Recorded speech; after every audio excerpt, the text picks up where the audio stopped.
Très bien, maintenant une question de Jules Renoir. Bonjour Monsieur Asselineau, qu'est-ce qui nous garantit de pouvoir créer 1 à 2 millions d'emplois avec le retour au franc, comme il était indiqué sur les dernières affiches de l'UPR?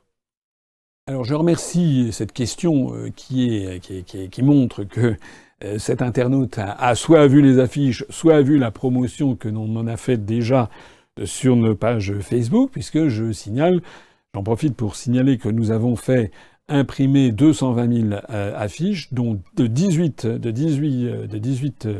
variétés différentes, 16 variétés qui sont une espèce sur les avantages de sortir de l'Union européenne, faisant ressortir UPR Frexit et puis des avantages qu'on en retirerait.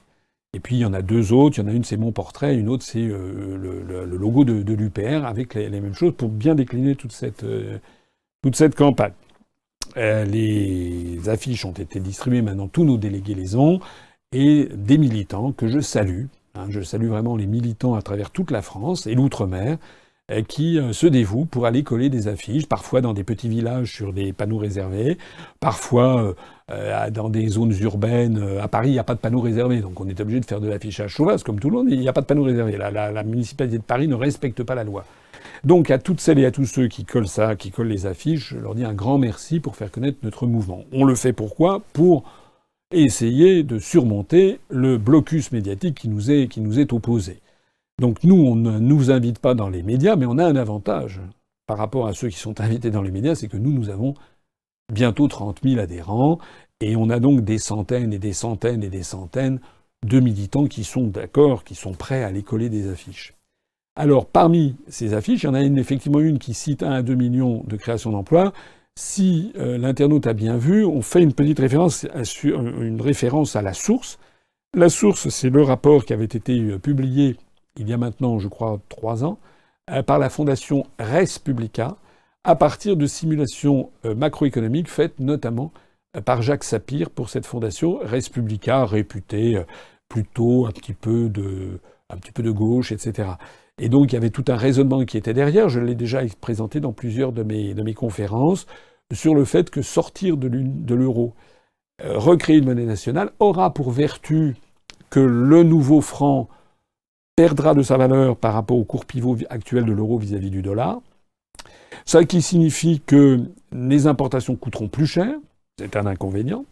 L'essence coûtera plus cher, du moins le pétrole importé coûtera plus cher, mais on pourra très bien s'arranger pour faire éventuellement diminuer un petit peu la taxe sur les produits pétroliers pour que la baisse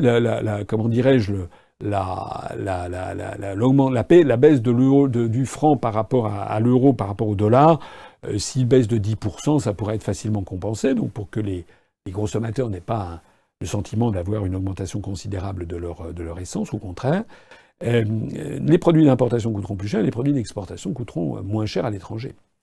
Et à partir de ce moment-là, on assistera évidemment à une embellie de l'emploi, parce que c'est la seule façon de recréer de l'emploi en France, et d'ailleurs aussi de relocaliser des emplois en France, notamment des emplois industriels. J'en profite d'ailleurs pour dire au passage que ces jours-ci, on apprend que l'industrie se porte mieux au Royaume-Uni que jamais, et que la Chine, je crois, a décidé de faire des investissements industriels, et maintenant ils préfèrent aller au Royaume-Uni. Parce que la livre sterling, à partir du moment où le Royaume-Uni a dit qu'il sortait de l'Union européenne, la livre sterling a perdu 10%, ce qui rend très attractif de produire au Royaume-Uni plutôt que dans les restes des pays de l'Union européenne. Donc les 1 à 2 millions sortent directement de cette étude de Jacques Sapir. Alors évidemment, je comprends que certains diront oui, mais ces sujets à caution, ce sont des prévisions macroéconomiques faites par Jacques Sapir et faites par la Fondation Res Publica. Oui. Et les autres, c'est quoi ?